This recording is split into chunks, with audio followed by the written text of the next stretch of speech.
चलो स्टूडेंट, आज हम लोग क्लास 8 RS अग्रवाल मैथमेटिक्स का फैक्टराइजेशन चैप्टर का एक्सरसाइज 7D को सॉल्व करेंगे। और 7D को सॉल्व करने के लिए सबसे पहले हम लोग देखेंगे क्या इस टाइप का जब भी क्वेश्चन आएगा तो हम लोग क्या करेंगे, सबसे पहले इसको और इसको मल्टीप्लाई करेंगे, मतलब इसके साथ जो नंबर रहेगा इसको मल्टीप्लाई करेंगे। तो 6 इंटू एक्स अगर करेंगे तो हमारा हो जाएगा 6 इंटू एक्स स्क्वायर। अगर हम लोग करेंगे तो हमारा होता है 6x स्क्वायर।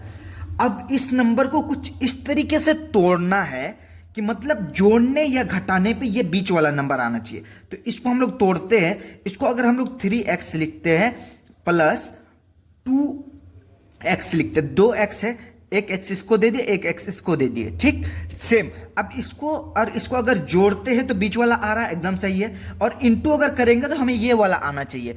तो 2 3 जा 6 यानी 6x स्क्वायर आ जा रहा है अगर इंटू कर रहे हैं तो, और जोड़ रहे हैं अगर इसको तो, अगर प्लस कर रहे हैं तो 3 और 2 ये हो जाता है 5। सो इसको हम लोग क्या लिखेंगे, x स्क्वायर प्लस, अब 5 के जगह में हम लोग क्या लिखेंगे, 3x प्लस 2x प्लस 6, ये हो गया। अब देख सकते हैं, अब हम लोग इसको दो पार्ट में बांट सकते हैं, एक इसको एक पार्ट में बांट सकते हैं, इसको एक पार्ट में बांट सकते हैं, इन दोनों को। तो सबसे पहले x स्क्वायर प्लस 3x को एक ब्रैकेट में रख लेते हैं, ठीक। 2x प्लस 6 इसको हम लोग एक ब्रैकेट में रख लेते हैं। अब देखिए इन दोनों में आप अगर गौर करेंगे तो x हमारा कॉमन निकल जाएगा। x अगर कॉमन निकालते हैं तो 2x में से एक x बाहर निकल गया तो बचेगा 1x प्लस 3, यहां पे 3 बच गया। अब ये x बाहर निकल गया इसीलिए सिर्फ 3। अब देखिए प्लस इस पे इन दोनों में देखेंगे तो 2 कॉमन आ जाएगा, हमारा 2 कॉमन ले लेंगे, 2 बाहर निकल गया तो बचेगा x और 2 3 जा 6 प्लस 2 3 जा 6। अब आप देख सकते हैं यहां पे आप हमेशा देखिएगा ये ब्रैकेट जो है सेम आएगा। अगर सेम आ रहा है ये दोनों तब समझिए आपका आंसर बिल्कुल सही जा रहे हैं आप। तो x प्लस 3 मतलब दोनों सेम है तो कॉमन निकाल लिए, और ये जो बाहर में है इसके बाहर में x है और इसके बाहर में 2 है तो इन लोग को एक ब्रैकेट में लिख देते हैं, x प्लस 2, ये हो गया हमारा एक ब्रैकेट में, ये हो गया आंसर। अब इसको सिंपली अगर ये इसको आगे पीछे भी लिख सकते हैं, x प्लस 2 x प्लस 3, इसको इस टाइप से भी आप आगे पीछे लिख सकते हैं, दोनों सही है, कोई दिक्कत नहीं है। नंबर 2 को सॉल्व करेंगे, y square plus 10y plus 24।